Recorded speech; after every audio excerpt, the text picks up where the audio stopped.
আসসালামু আলাইকুম। Cooking desk বিআরপিতে সবাইকে ওয়েলকাম। আজকে তৈরি করছি ডিম বিরিয়ানি, যেটি বানানো খুবই সহজ এবং লাগবে না খুব বেশি মশলার প্রয়োজন। এখানে ডিম বিরিয়ানির জন্য আমি প্রথমে নিয়ে নিচ্ছি 2 কাপ চিনি গুঁড়া চাল। এগুলোকে আমি ভালোভাবে পানি দিয়ে ভিজিয়ে রাখবো 30 মিনিটের জন্য। তারপর 30 মিনিট পর ভালোভাবে ধুয়ে একটি স্ট্রেনারে তুলে নিব পানি ঝরা পর্যন্ত।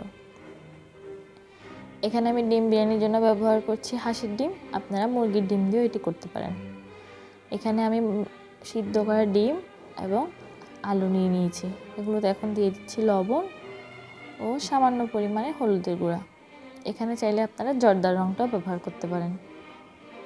এগুলো এখন আমি ভালোভাবে লবণ আর হলুদের সাথে আলু আর ডিমগুলোকে ভালোভাবে মেখে নিচ্ছি। এখন চুলায় একটি প্যান বসিয়ে এখানে দিয়ে দিচ্ছি 1/3 কাপ তেল। তেল গরম হয়ে আসার পরে এখানে দিয়ে দিচ্ছি আগে থেকে লবণ মাখানো আলুগুলোকে আমি ভালোভাবে লাল করে ভেজে তুলে নিচ্ছি। এখানে খুব বেশি লালের দরকার নেই, এরকম লাল হলেই হবে। এখন একই তেলে ডিমগুলোকেও ভেজে নিচ্ছি।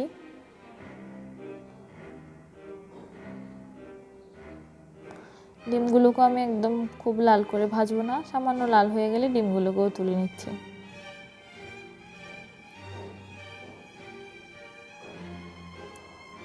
আমি আমার বাকি রান্না একই প্যানে শেষ করব, সেজন্য এখানে দিয়ে দিচ্ছি 1 কাপ পেঁয়াজ কুচি। পেঁয়াজগুলোকে আমি ভালোভাবে লাল করে ভেজে নিব।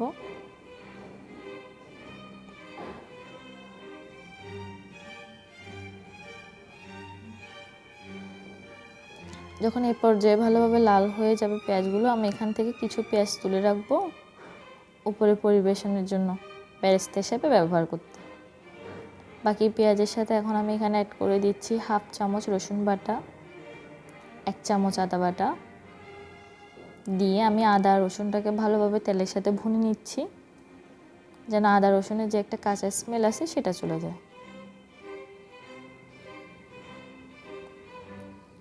এখন আমি এখানে অ্যাড করছি সামান্য পানি, যেন মশলাটা পুড়ে না যায়। পানিটা দিয়ে ভালোভাবে নেড়ে চেড়ে নিচ্ছি। এখন এখানে অ্যাড করছি 1 চামচের থেকে কম মরিচের গুঁড়া।